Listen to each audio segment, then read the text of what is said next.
I don't know if we get to get this guy, if he's able to have, if he's going to be there.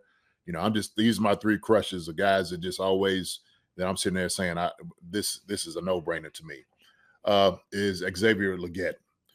I watched this dude play against Kentucky, and I've always like, man, who is this guy?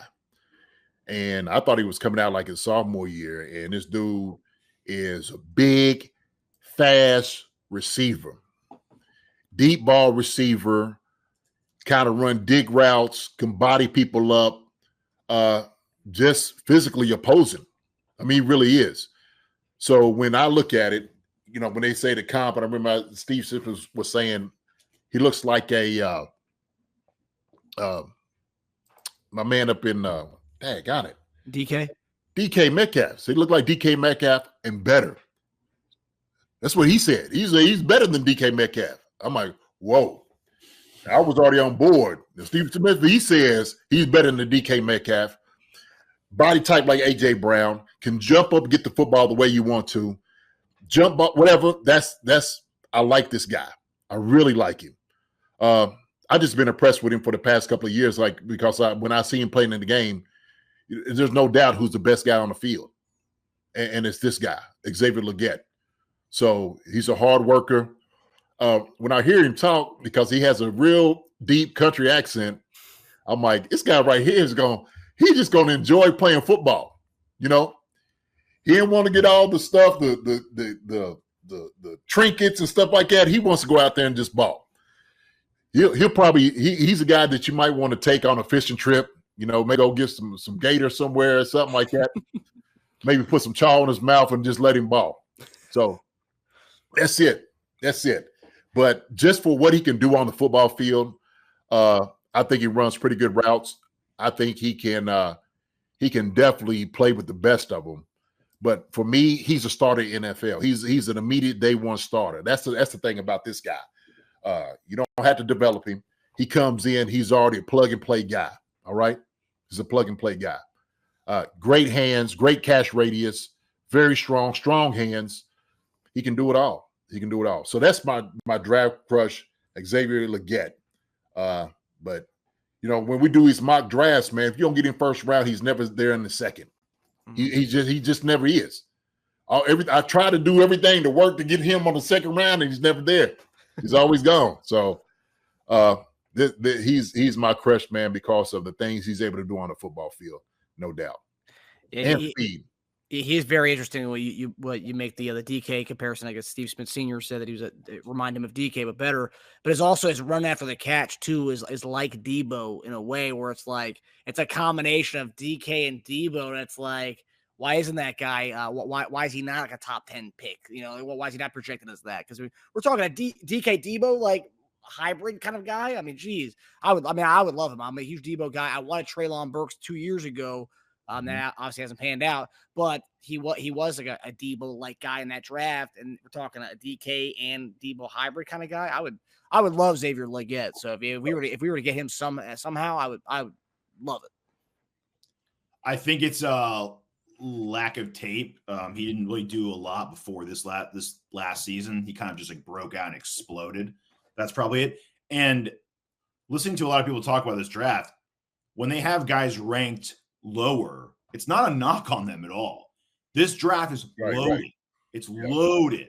And again, I know I'm talking a lot about the PFF guys because they have to do their rankings and stuff, right? They're like, people get so caught up on the numbers in our rankings. So you have this guy fifth, but he's eighth. He's like 5'8" means nothing. The difference between your 5 and your 8 guy is like a fraction. It all comes down to preference and what you want on your football team. Because again, after the top 3, 4 to 15 are really, really close in their analysis and their metrics. They're all really close. So it's maybe a reason to wait, trade back and get a guy you like, especially if you like a bunch of them. But yeah, it just comes down to like your personal preference in the end, because a lot of these guys are ranked so close.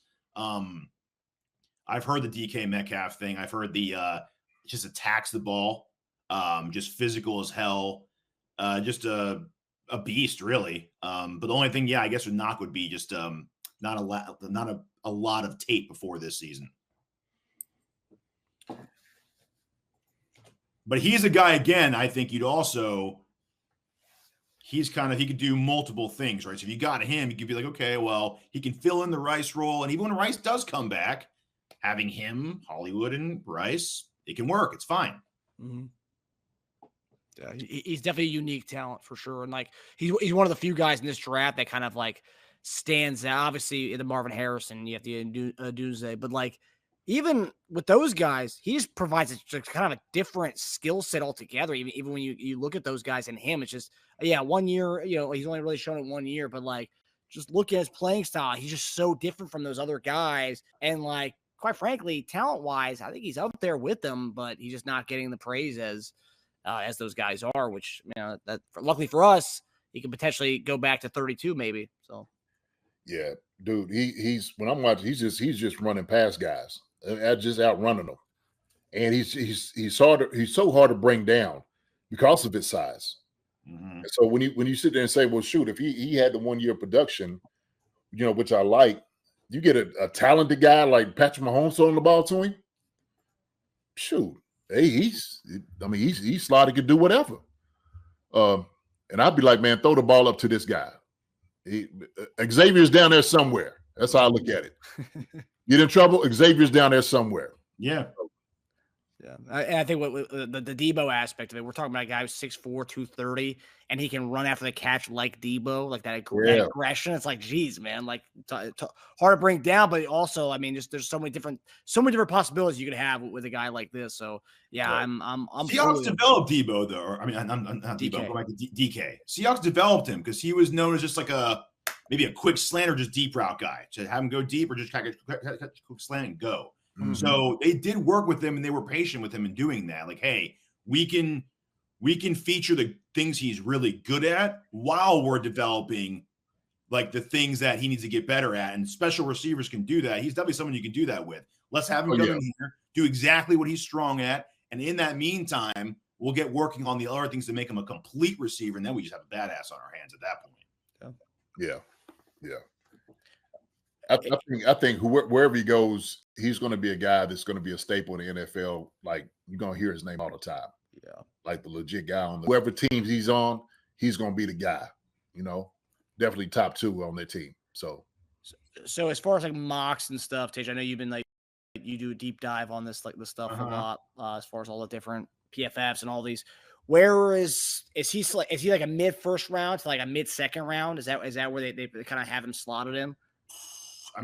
Look, you could be surprised by any team who's just in love with him, like JD said, where he's not going to come back to us in the second, but no, mostly second round. Okay. Yeah. A lot of these guys, Franklin, I've seen him late first, but I've also seen him go into like the early-ish second. I'd say I wouldn't go past. If you really wanted him, I wouldn't trade past the first like 5 picks of that second round if you want him. But if you're in a situation where Mitchell, McConkey, Franklin, Legette, they're all still available, and you're like, we love all of them, then yeah, hell yeah, trade back like 5 picks, pick up like an extra 4th rounder, early 4th or something, or maybe even 3rd, because when you get that extra year out of the first round, so I don't know what that's worth anymore, but you get something really nice out of that. Pick up another player in this talented ass draft and still get one of the guys you love. Yeah. That's the beauty of having so many guys like that are that good in this draft. Mm-hmm. Yeah. Because that's one thing I've noticed when we done all these shows, when we talk about receivers specifically, I think we're all like in favor, like, yeah, we love that guy, and then we love that guy too. So it's like when you see there's so many like, oh, I love that guy, then it's okay, well then, they obviously do different things differently and they're good at different things, but we'd be okay with either one of these, any of these guys, because that's how deep this draft is. Well, remember last year it had a lot of, it was like the small guy draft, remember? Yep. This draft has so many of everything. You have the crazy vertical threats that can't stop speed. You have a lot of the catch and yak guys. You have a lot of the guys who can do a little of everything. There are so many of each kind of guy. This is just like, it's a candy store. Yeah. Xavier Legette, 2023 numbers was better than all the guys who would be at 32. Yeah. His numbers are insane. Hi, everybody. Thanks for watching. Subscribe here to get the latest from the show. Also, be sure to check out the best clips from Chief Concerns. And if you prefer to listen to the show, subscribe and follow us on Apple Podcasts, Spotify, and anywhere else you get your podcasts.